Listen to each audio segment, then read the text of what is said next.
Okay, we are live, baby, but we got to let it breathe. You know how we do? We need that oxygen. We need that mile high O2 being at altitude. We need it saturating the bloodstream so we can think clearly and drop some knowledge because this is the Huddle Up Podcast, presented as always by Mile High Huddle, powered by Blue Wire Podcasts. And I'm your host, Chad Jensen, with me, my fellow football priest. You know him, you love him, Zack Kelberman. Zack, we got a cat by the name of Irvin Johnson looking to put the Magic back in Mile High. That's right, Magic Johnson, reportedly amongst one of the five. I guess they don't want us using the term finalists, but the second stage bidding groups for Broncos ownership. Turns out the Josh Harris group, Magic Johnson, yes, he of Laker fame, he of the NBA Hall of Fame, all that stuff. He is ponying up some money to be a minority stakeholder in that bid if they end up winning. Your gut reaction, what does it mean? Should Bronco fans care? Magic Johnson, I mean, the Showtime or the HBO show going right now. I watched a little bit of it the other day, so it's kind of weird that all of a sudden Magic Johnson is tied to Denver Broncos, but your thoughts? Chad 1, Zach 0. I love the pun. Bring the Magic back to Mile High. I don't know. You know my stance on this, as does Broncos country or listeners. I really, ownership is the topic I least care about, even though I probably should care about it a little more. Whether it's Rob Walton, whether it's Magic Johnson, I don't feel like it's going to have that big of an impact on the on-field product. Though I will say, if Magic Johnson does end up owning the Broncos, would this be as a minority owner or majority owner? I feel like minority because he's a part of the bidding group. Yeah, he would be from what I've read up on this, and it was an article from Sportico. Well, I'll just read this. The former NBA star has joined the bid group being led by Philadelphia 76ers co-owner Josh Harris, according to the person who was granted anonymity. That's a tough one. Because the details are private, adding a high-profile African-American investor, one of Johnson's stature no less, could help make the group more attractive as bidding intensifies in the coming weeks and months, closed quote. Now, Zach, in a fiduciary sense where the Broncos are obligated to sell this team to the highest bidder, I don't know how much being attractive really matters in this thing, but we do know that the NFL would prefer to have my minority stake anyway in the next ownership of the Broncos. And if that's Magic Johnson, it's Magic Johnson. The dude tends to kind of have a golden touch. I mean, 5 championships as a player, 5 as an executive. I mean, what might not be the worst thing. Yeah, the reason I ask is because if he was a minority owner in the franchise, if he goes in with Josh Harris, he wouldn't have presumably that much input, shot calling ability, to use an NBA pun. But if he would be the majority owner, I just worry because he's like a meme nowadays. He was a great player and for a while a great executive with the Lakers, but he's fallen off where he's like who is the Booger McFarland on ESPN, who's always calling the obvious things. He does the same things on Twitter. It just would bring a little more of a comical afterglow to the Broncos franchise, and I feel like I want someone a little more committed. I feel like he would maybe do more publicity stunts, or the Broncos would be in the public eye for the wrong reasons at times if he were to be involved. So all things being equal, what I'm looking for is an owner with deep pockets who is not going to meddle too much, and he's pretty clean resume-wise. So Walton is my choice, but we'll see. We shall see. Lots more to get to, guys, including on this topic.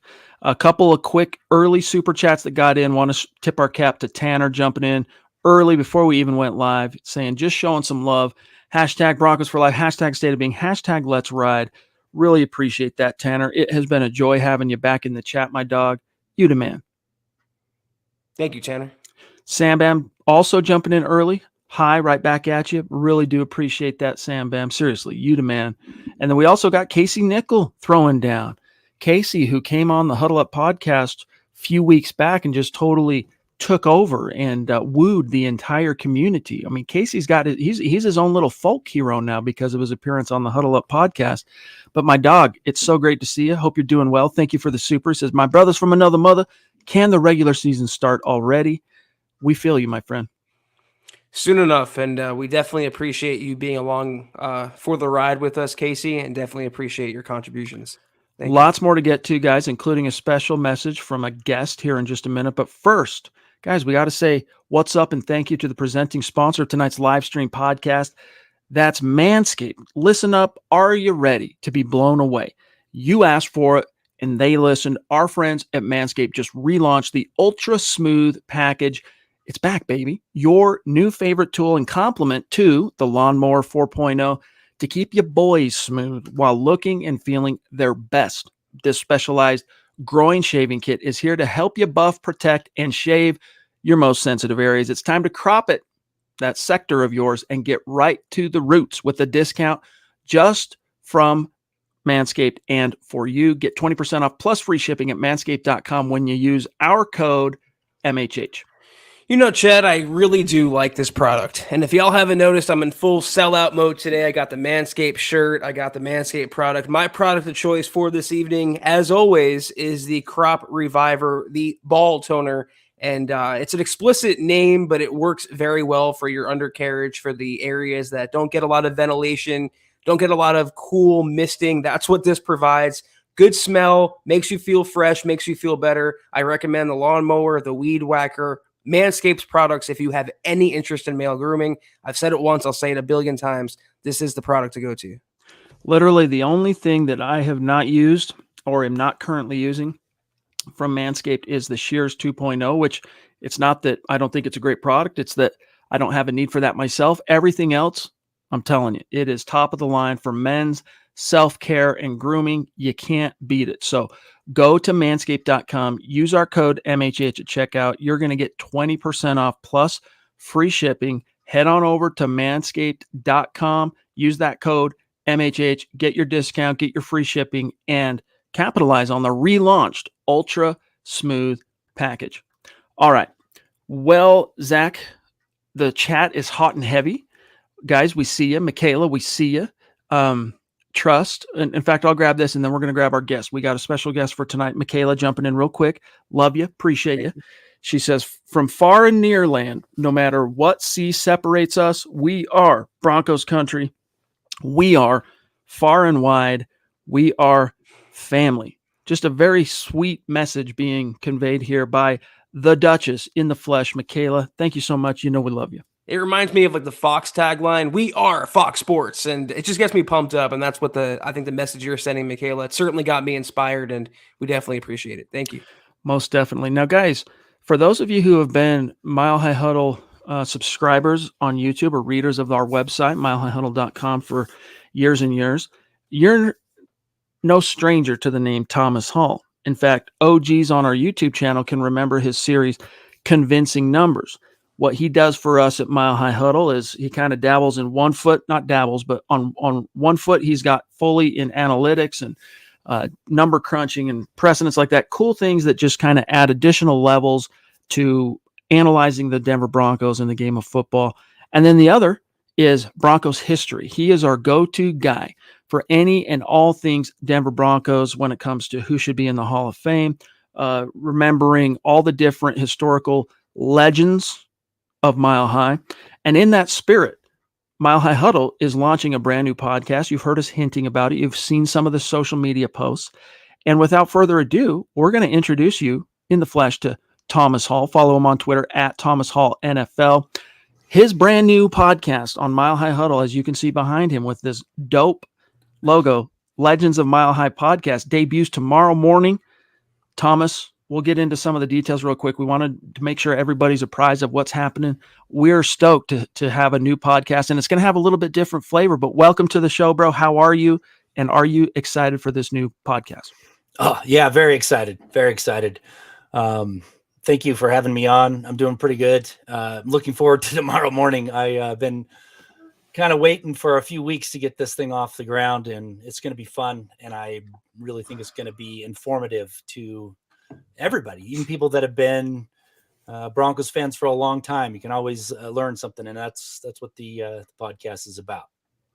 The legends of Mile High. And guys, we got to keep these legends alive. And that's part of what the purpose of this podcast is because, Tom, there are guys out there, former Denver Broncos, utterly deserving of additional recognition, Hall of Fame, Ring of Fame in some cases, but Hall of Fame, guys like Carl Mecklenburg, guys like Randy Gradishar, guys like Rod Smith. I know a lot of people say you should just stop talking about Rod Smith. He's never getting into the Hall of Fame, but I'm telling you, it's our job to keep those legends alive, Tom, in order to do what we can to lift them back into the conversation nationally in our whatever way we can contribute to that.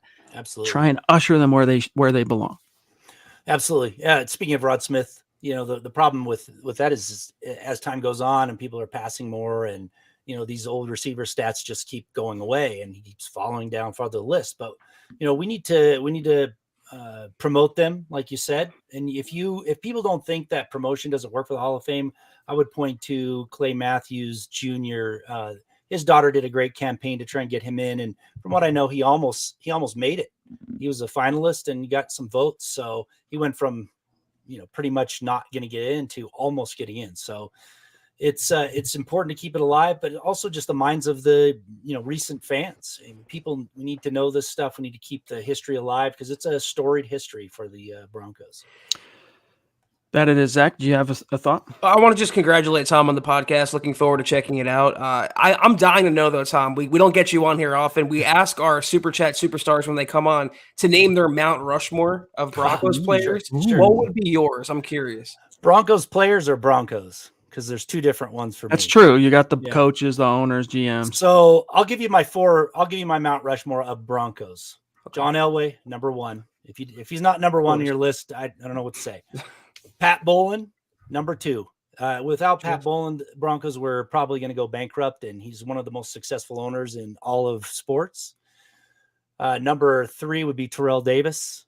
Not because he's the greatest running back of all time. I mean, he's the greatest playoff running back of all time, but without him, that first Super Bowl would not have happened. They would not have won that first Super Bowl. And maybe even the second, 2,000-yard club. And then number four is where it starts to get a little tricky because you can add several different people, I think, on there. And I think if Von Miller had stuck around with the Broncos for his entire career, he'd probably number four. But I go Champ Bailey only because when the argument happens about who the best cornerback in the history of the NFL is, his name is right there.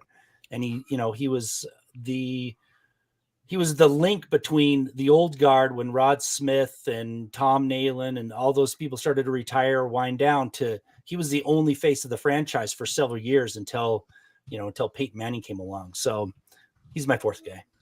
It's an important distinction, Broncos players and Broncos overall. I mean, it's so hard to narrow the list down to four. I think, Chad, that's the first time we heard Pat Bowlen on the Mount Rushmore. So very deserving honor for him. In defense of people who don't list him, it's because I think they just interpret that as us asking about players in their defense. But yes, I think you gotta include Pat Bowlen if you're really just talking four most influential. Gotta have him. Mount Rushmore. Pat Bowlen's got to be up there. So, real quick, Tom. Last thing here, and then we'll wish you a good night so you can get your beauty sleep and be bright-eyed and bushy-tailed in the morning for the debut show. But here's how it works, guys, as you can see on the screen. Legends of Mile High podcast. It's going to roll every single Friday morning, 7:30 a.m. Mountain Time, 8:30 Central, 9:30 Eastern Time. So work it into your rotation. Hopefully, I know a lot of you have notifications set up on YouTube and Facebook, but if you don't, take care of that ASAP. You'll always be notified when we do go live. But Tom, it's going to be fun. I look forward to being in the room with you. I'm not going to be on the screen per se with you, but can't wait. We've had this brewing now for months, and we just wanted to wait till the perfect time to roll it out. Dude, how long have you been with us now at Mile High Huddle? Like, hasn't it been about 4 years? 24/7 Sports. Yeah. Yeah, it's been a while, 4 years. I just do want to make one correction. It's actually 7 a.m. is when it. Oh, yeah, my bad. That's right. Fix it. 7 a.m. Let me fix it. Yeah. Not a problem. I got it confused with the Broncos for breakfast. Yeah. So I started when we were at 24/7 Sports, which, geez. So I think it was, it's probably been 3 or 4 years now. That was a while back. Uh-oh. Yeah. You're going to trigger Zach now. It's the same thing I say when I think about 24/7. Oh, geez. Okay. So, correction. 7 a.m. Fridays. My bad. 8 a.m. Central, 9 a.m. Eastern Time. So we look forward to hopefully seeing as many of you in the room as possible. And look, Hey, it's a morning show. A lot of you will be making your commutes to work, especially if you're in mountain time. Some of you in the central and eastern time zones and beyond will already be at work and whatnot. Hey, pop that earbud in, work us into the rotation, because you're not going to want to miss this new content we're dropping, hosted by Thomas Hall, Legends of Mile High podcast. So, Tom, can't wait, dude. Thanks for making time for us tonight, and we'll see you on the bright. All right. Thank you very much. Best of luck, Tom. Thank you. We'll see him tomorrow, dude. Thomas Hall. Guys, the amount of information bouncing around in that dude's noggin on exactly that. Legends of Mile High, players, history of the Broncos. I mean, the dude could probably write a book. And then you get all the analytical stuff that he brings to the table. He's a real asset to us here at MHH. But yeah, guys, on the bright, Legends of Mile High.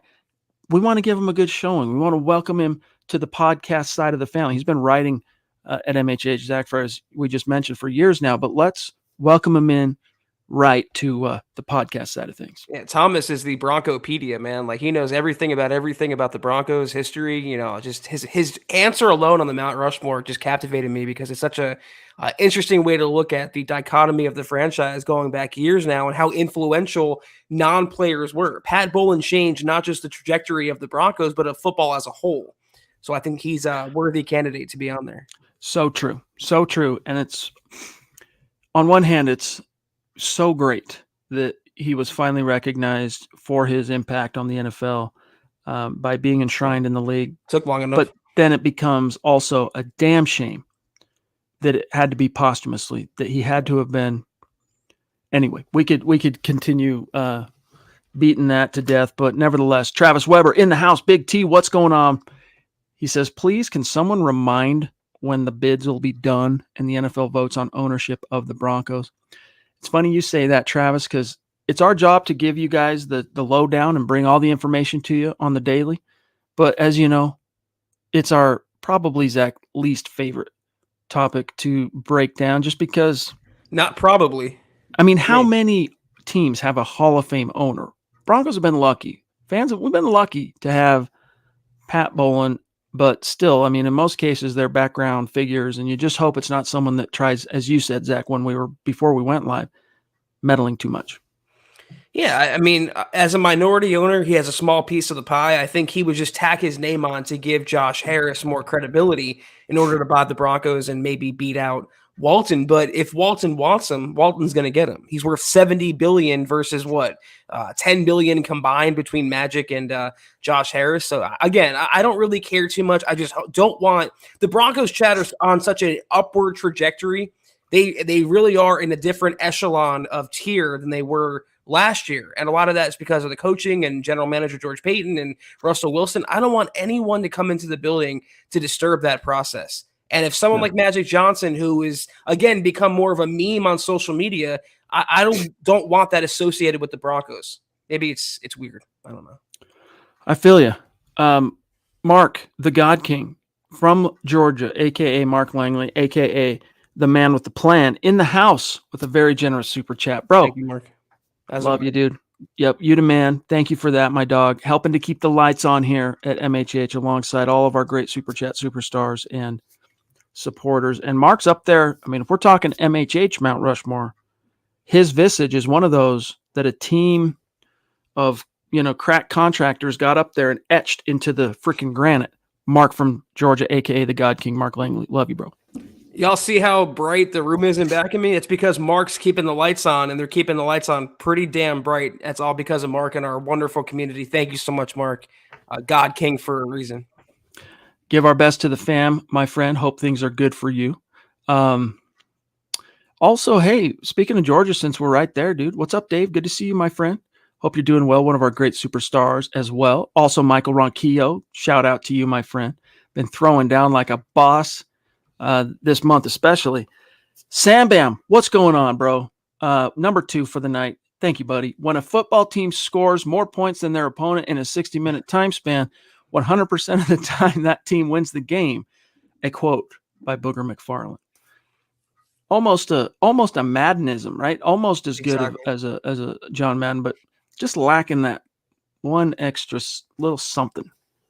I mean, and that's how Magic Johnson has become, at least from what I've seen on his analysis on Twitter. I'm not a huge basketball guy, but again, he's been clowned on Twitter for being too obvious or kind of being out of his depth on social media. I just don't want that associated with Denver. I don't know. Look, as someone who grew up despising the Lakers, I always had mad respect for Magic Johnson, the player. Don't get me wrong. Like, he's one of the greatest of all time. But I hated the Lakers growing up, dude. You know, I really did. But you just got to, I don't know if you could quite call him the man with the golden touch. I kind of said that earlier. I guess not everything he's touched has turned to gold, but if he does end up becoming a figure for the Denver Broncos, hey, I think he could be a good ambassador for the team and a good guy that, from a juice perspective, Zach, that can kind of understand from a competitive perspective and what it takes to win. He understands how that sausage gets made. So, you know, combined with whatever other members of that consortium, including Josh Harris, hopefully that would give the Broncos all the resources they need to continue to throw down in the NFL. I just wonder how much of an ambassador a Hall of Fame NBA player can be for an NFL franchise. How often does that happen where it's a cross-sport marriage, especially in ownership? That's a huge risk, money-wise and career-wise. I would support it if only because he would have a smaller stake, but pairing him with someone like Josh Harris, who's like collecting sports franchises around the NFL, you have to wonder their motive in all this. That's all I'm saying. Howie freaking Day. What's up, bro? Good to see you. Thank you for the stars, my dog.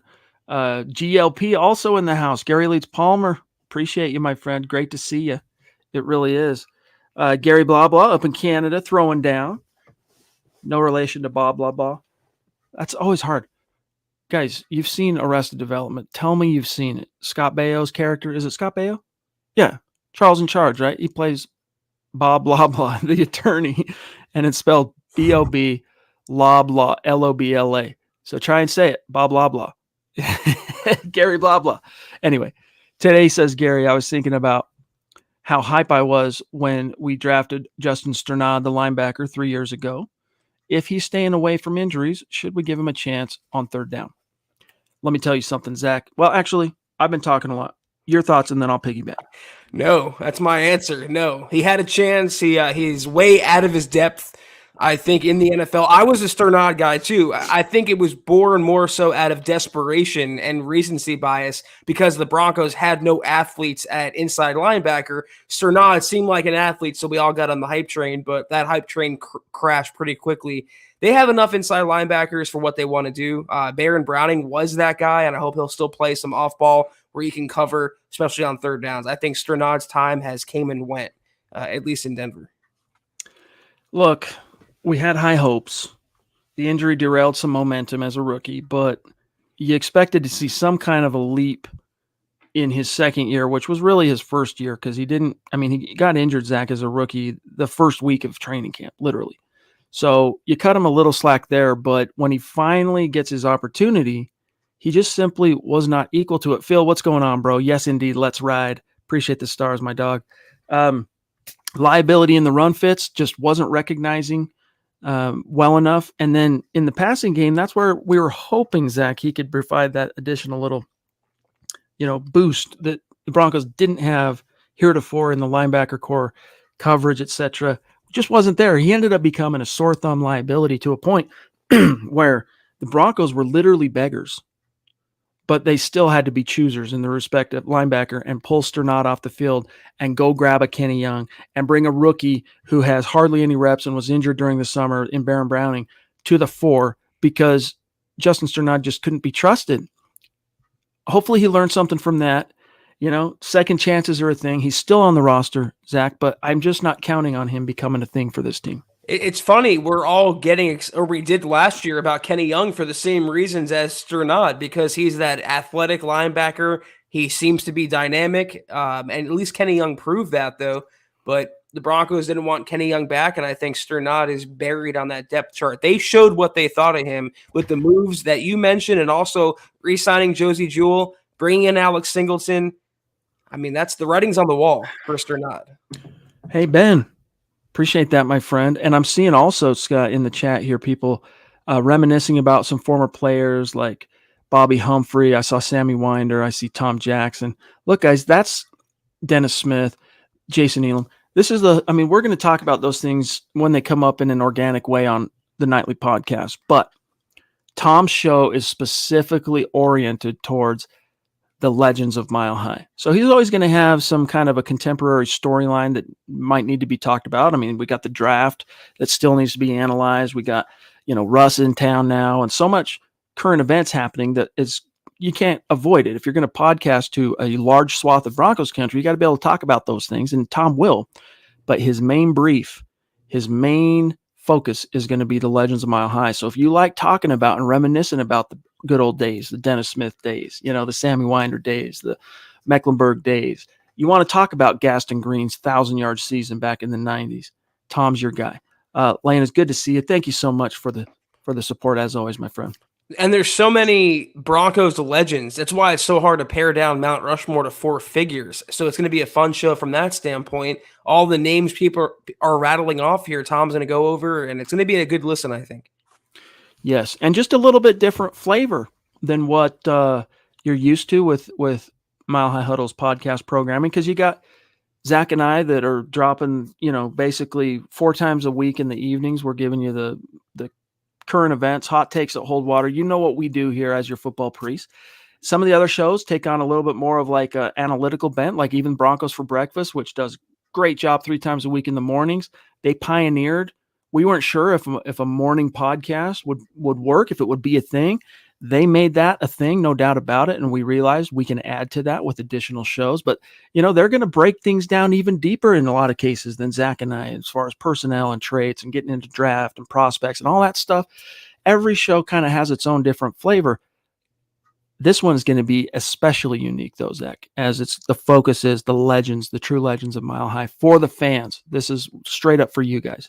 Yeah, not everyone likes chocolate, but we have vanilla, we have strawberry, we have Rocky Road, we have cookie dough, and I think Tom is the butter next pecan. I mean, let's go, dude. Not where I would go with that next option, but Tom's the next flavor. So yeah, anyone who's interested in the Broncos history and the legendary days, of which there are many, it's going to be a good listen, I feel like.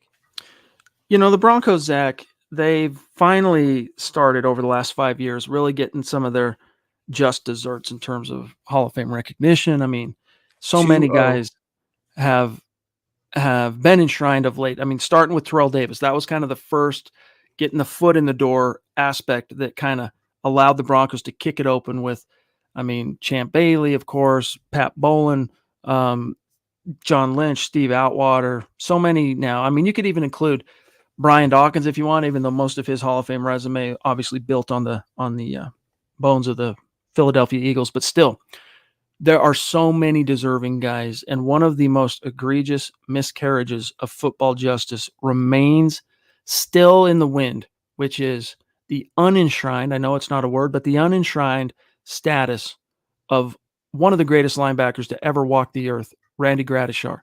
So if we can do anything to help keep that legend alive and keep that momentum and the fire lit under that, hey, it's a small thing we can do here at MHH, and you guys can help us. And Mike Shanahan as well. That's outright disgrace that he's not in the Hall of Fame. But Chad, just desserts, ice cream, you're killing the pun game tonight, I have to say. I got to say, listen, I want some love for butter pecan, dude. Look, I know it's kind of an old man flavor. I get it. But I won't eat ice cream unless it's butter pecan. Is that weird? You like tapioca pudding too? No. Surprised. Although, when I had my wisdom teeth pulled out as a young warthog, I was fed by my wife constant tapioca. It was the only thing I could eat for like 2 days. That, maybe it's the association.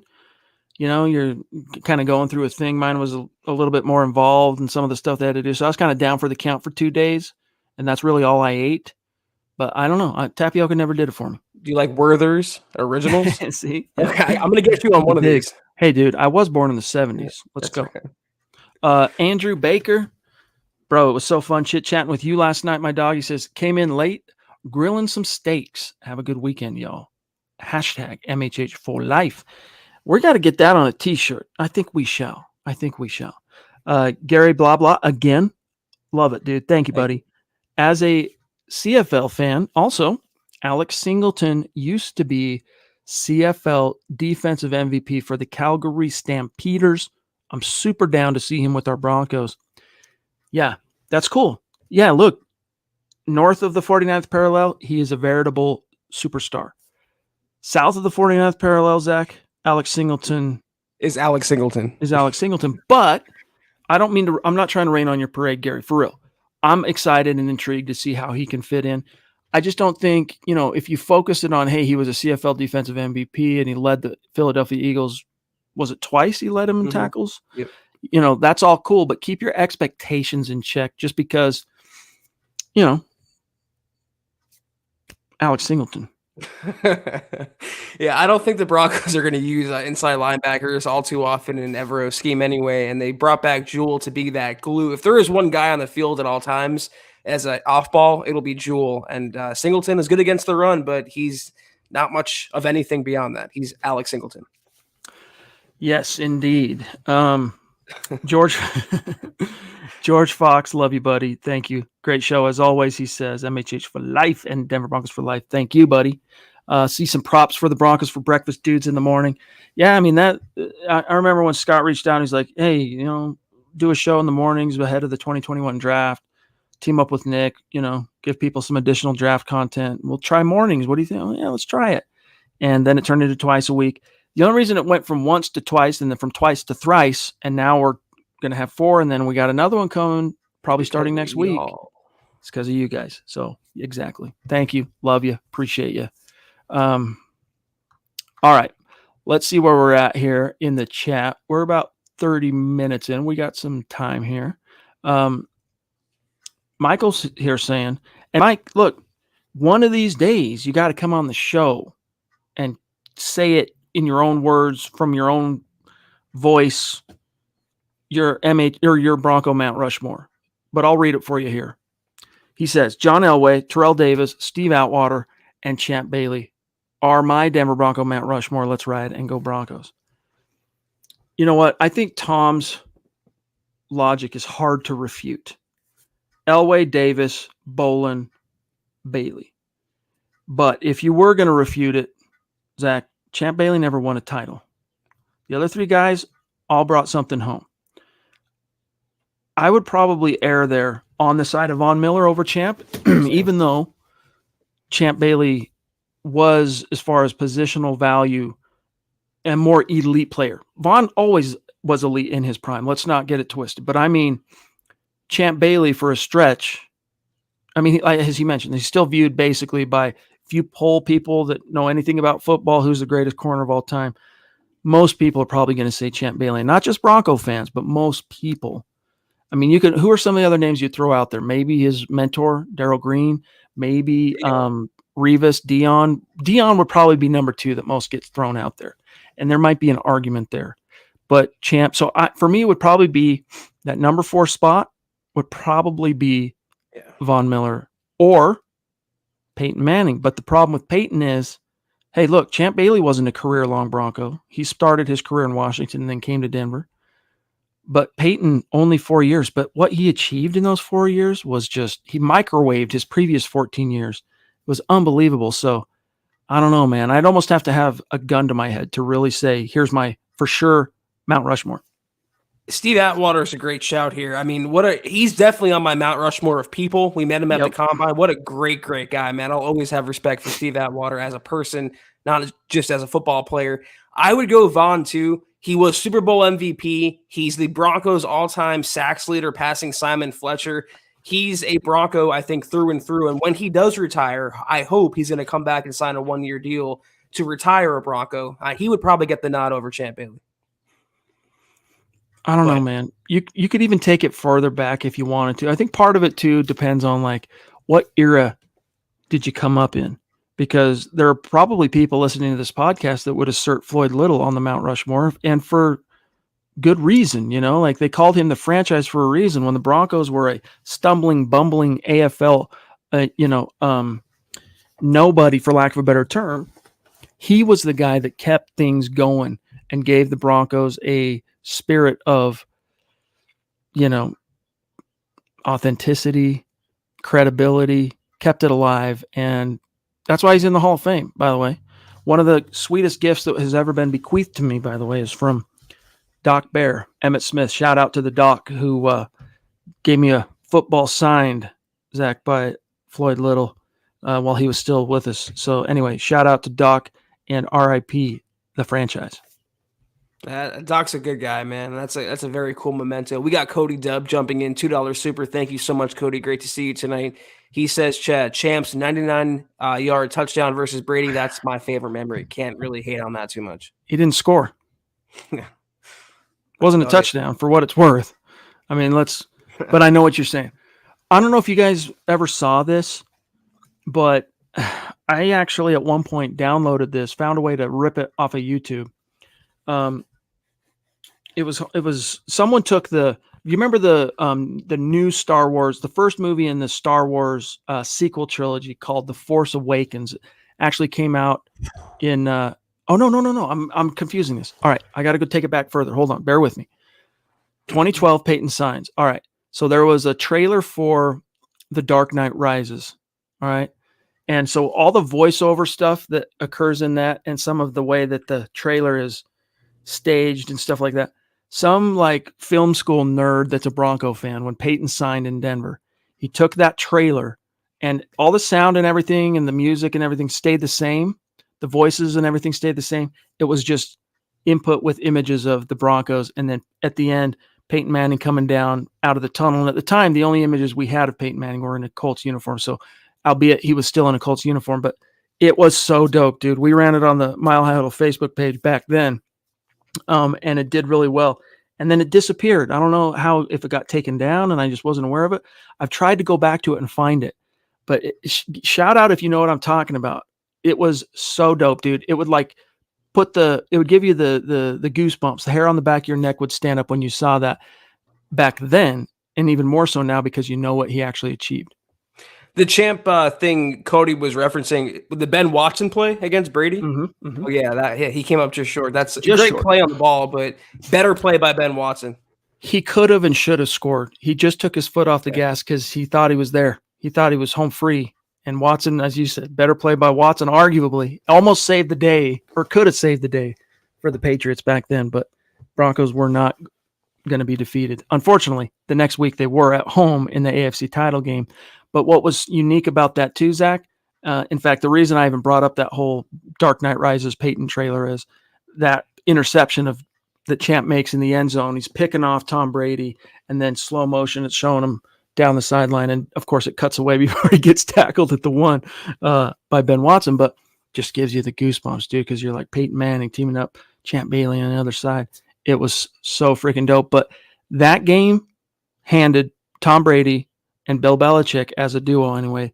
No, it was Bill Belichick and Tom Brady, their first postseason loss all time, courtesy of your Denver Broncos. I just want to see that video now. It sounds like super dope. It was so rad, dude. I'll have to do a search and see if I can find it again.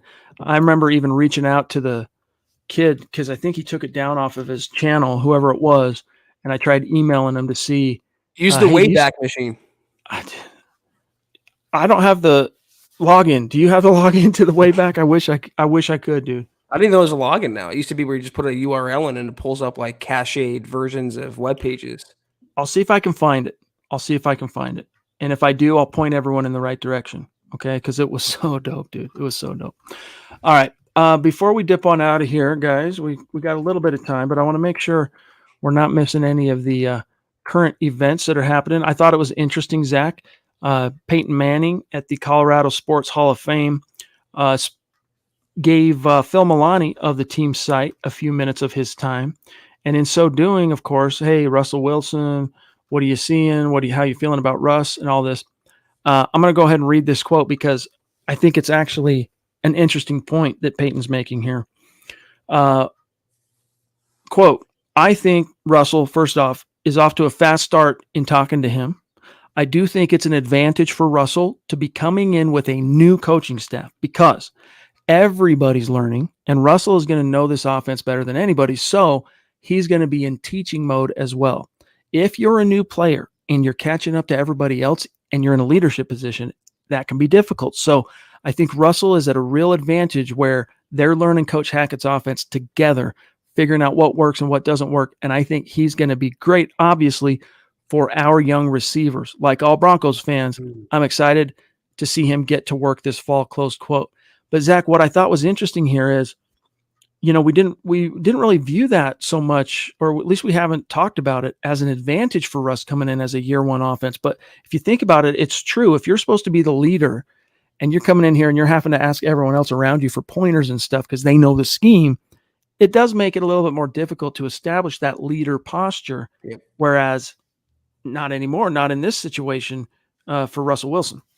Yeah, a good point by Peyton, but I saw this tidbit of the quote on Twitter the Broncos put out, and what Peyton Manning said are wide receivers.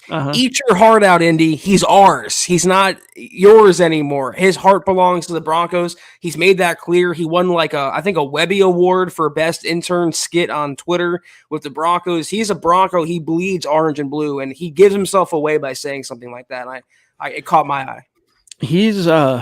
He's like got the memory of an elephant in more ways than one. And one of those ways is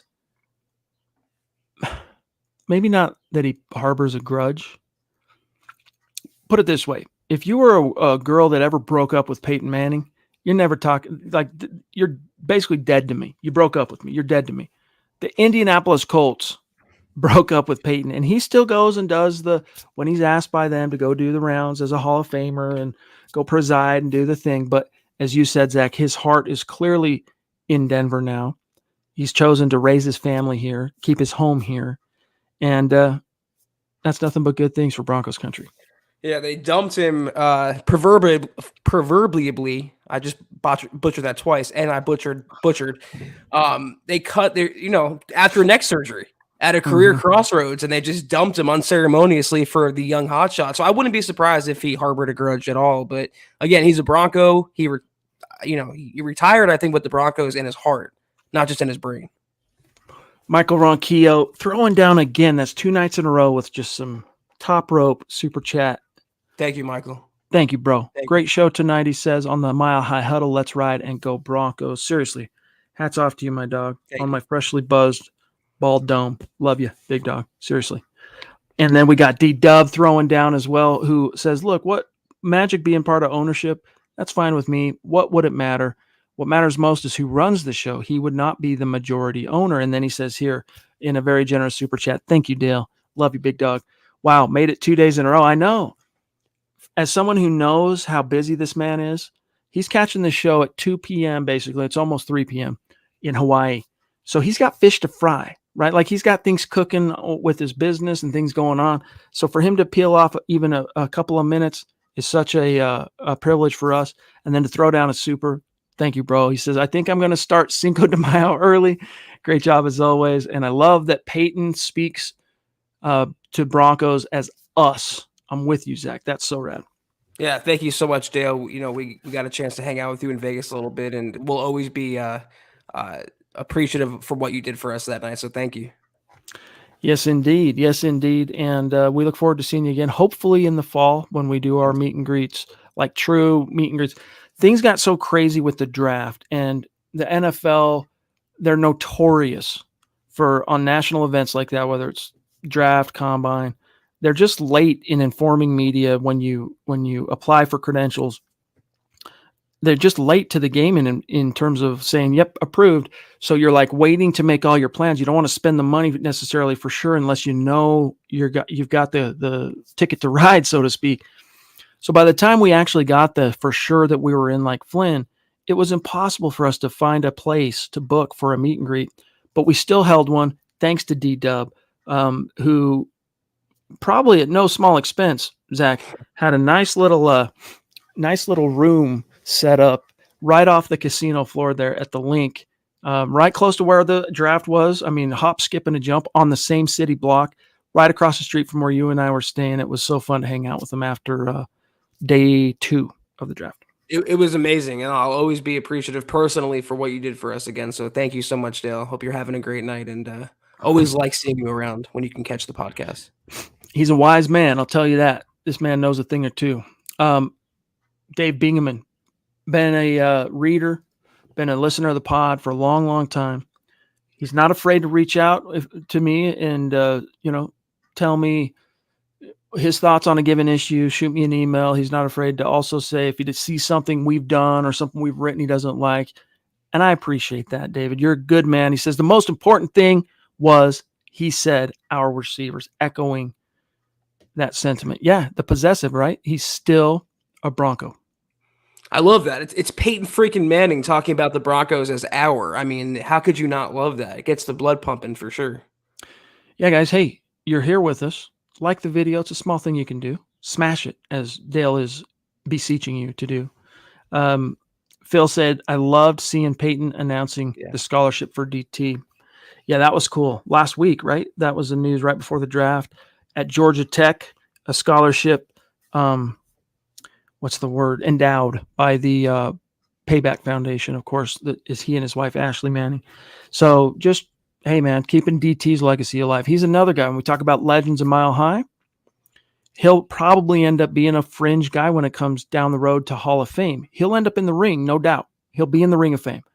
But the Hall of Fame, it's going to take us helping to keep his legacy alive. The Payback Foundation, they did a good job by creating that at Georgia Tech. And we as a collective can help do that as well by continuing to talk about the phenomenal player DT was. It's a shame he came just this close, just this short, I should say, Zach, of 10,000 yards as a Bronco.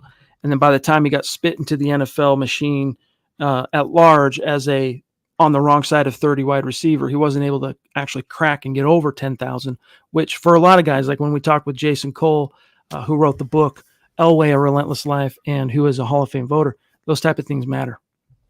You know what I loved at the ceremony or whatever, the gathering for DT? Emmanuel Sanders showed up, and he had nothing but amazing things to say about Demaryius, and it was good to see, old friends kind of rekindled, at least from Emmanuel's point of view. Long live Demaryius Thomas, man. It's a shame that he's gone. It really is. When you think of Demaryius Thomas's receiving partner, here's an example. Marvin Harrison, who are you thinking of? Right. Demaryius Thomas, who are you thinking of? Eric Decker. That's interesting because, of course, the other option would Decker, be baby. Emmanuel Sanders. I don't know. I personally do think Decker as well, but I think a lot of people, especially because there's so many plays just ingrained in my mind from that 2013 season. I mean, they got to play with Peyton 2 years together, 12 and 13 did Decker and DT. But were it not for that dadgum turf monster, man, what could have been for Eric Decker in the Mile High City? Yeah, I mean, I think to the point you're trying to make, Emmanuel Sanders was way more explosive and a better complement overall to DT, who was a possession guy. Yeah. But regardless, he played with some damn good receivers opposite him.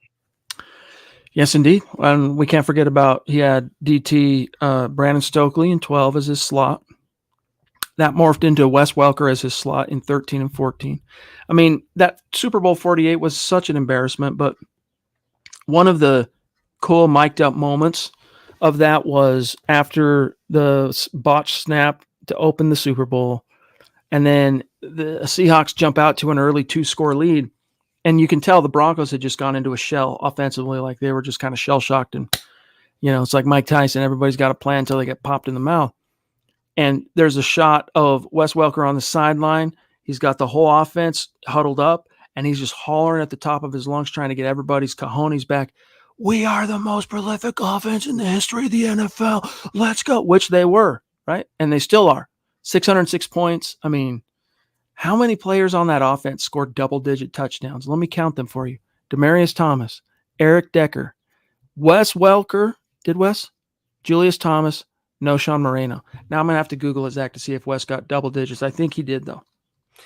Yeah, Travis clarifying it was the Boys and Girls Club event for Demaryius, and Manuel showed up in Patriot. But yeah, I love what he said. It just it resonated with me on I guess a personal level. So. Yeah, he got to 10 touchdowns. So you had four different receivers, Zach, and a running back get to double-digit touchdowns in one season. Is it any wonder that Peyton Manning threw 55 tutties that year and the Broncos scored 606 points? I mean, I don't know that it'll probably, especially now that you got 17 frames in the season, it'll probably get beat in the not too distant future, but it's not going to be easy. You know, you can question whether super teams still exist, but they definitely existed during those Peyton Manning years, man. That was a legitimate juggernaut, if there ever was one. Now I'm doubting myself a little bit. No, Sean. 3 receiving, 10 rushing. Okay, we're good. Now there's only one more I'm worried about, Zach. Julius Thomas. This was one of his 2 Pro Bowl years, 13. Yeah, 12 tutties. All right. Undefeated. Jensen, undefeated. It's all good. Let not your hearts be troubled. But we're at 50 minutes, guys. It's about time for us to say goodnight. Phil wants to know who's going to London from MHH. Well, Scott and Zach were talking about making the trip. I can promise you I'm not. I would blow my brains out being in a plane that long. No lie. I probably jump out one of the windows. I hate being in an airplane. I can stomach it for a reasonable amount of time. That's not a reasonable amount of time for me. Sorry. But who knows? We'll come up with something if they want to go, if the dudes want to go. We're going to get you the MHH cruiser bus like Madden had, so you don't have to fly anymore to these events, Chad. But yeah, I know Scott wants to go because he's a big soccer fan, football fan, excuse me, and he wants to see some England matchups. And I said, I'm down. I'll go check out. I'll go work in London for a couple of days. No problem on my part. No matter what happens, we know for sure Keith Cummings of Mile High Huddle, who lives in the UK, he'll be there. I would imagine James Campbell, also in the UK, will be there. And so many of our great community members across the pond, like JT, Marcus Lewis Hanna. Phil, you're not across the pond, though, right? You're in the States. So are you going? You're going to go? You're going to make the trip? That's quite the pilgrimage, I got to tell you. Michaela's saying, rent a plane for all of MHH. I wish we were that high of rollers, but who knows? Maybe by the time we get there, we will be. Who knows? Let me go hit up Magic for a loan. Go hit up Magic or head back to Vegas and do your best on the craps table. No, your thing's blackjack. Yeah, I broke even though, so I'm gonna not push my luck. So I was happy with that. All right, guys. Hey, we got to dip out for tonight. Zach's gonna do his thing, and I'm gonna do mine. Thank you so much, guys, for tuning in with us on this beautiful Thursday evening. That will do it for a week of our podcasting experience. We're back on Sunday night, same time, same place, 6 o'clock Mountain, 8 o'clock Eastern. Until that time, follow us on Twitter at Huddle Up Pod. You can follow the main account on Twitter for all your Broncos news, analysis, rumors, transactions, and more at Mile High Huddle. Follow Chad on Twitter at Chad and Jensen. You can follow myself at Kelberman NFL. Follow Scott on Twitter at Scout Kennedy. If you guys want some merch like Chad's wearing or anything we have up in the booth on the internet, it's huddleuppod.com. Get yourself some merch, get yourself some swag. We definitely appreciate all the patronage there. And Facebook.com/Mile High Huddle Pod. Like that page, follow that page. Guys, if you haven't, please go to Apple Podcasts and leave your football pre-save 5-star review for a chance to win some merch each and every month. But if you can't do those things, please do these 3 things. Subscribe, like, and share this video and every video you see on the MHH channel. It really helps us grow and reach more Broncos fans just like you. That's right. We need you. We need you to do that. It's a small thing, but it helps us out in a big, bad way. That just reminded me, we didn't announce the winner of the 5-star review on Apple Podcasts for the month of April. And I have that pulled. It is Ashton Obadiah. So 5-star review given April 8th, 2022. Love the show. And he's throwing down, dude. He says, really a huge fan of Nick and the ideas he brings. It's funny because I started with Chad and Zach. Then I found Nick and Luke Patterson, and now Nick and Scott. Absolute favorite. Great shows, everyone. Let's go Broncos. So spreading the love around. Make sure you reach out to us, milehighhuddle@gmail.com. We'll shoot you a little care package as a thank you for throwing down that 5-star review on Apple Podcasts, my friend. That is, again, Ashton Obadiah on Apple Pods. Shout out to these great supporters tonight on Facebook: Phil McLaughlin, Howie Frickin' Day in the Frickin' House, Lena Carter, GLP, Travis Weber, Andrew Baker, George Fox, Ben Wallman, and then our Super Chat superstars, D-Dub, Michaela, Casey Nickel throwing down, Sam Bam, Mark from Georgia, the God King, Gary Blah Blah, Cody Dub, and last but never least, Michael Ronquillo. Don't forget, tomorrow morning, guys, you got a podcast to enjoy with Thomas Hall. Legends of Mile High kicks off 7 a.m. Mountain Time, 9 Eastern. Don't miss it. Take care, guys. Have a great weekend. And as always, go Broncos.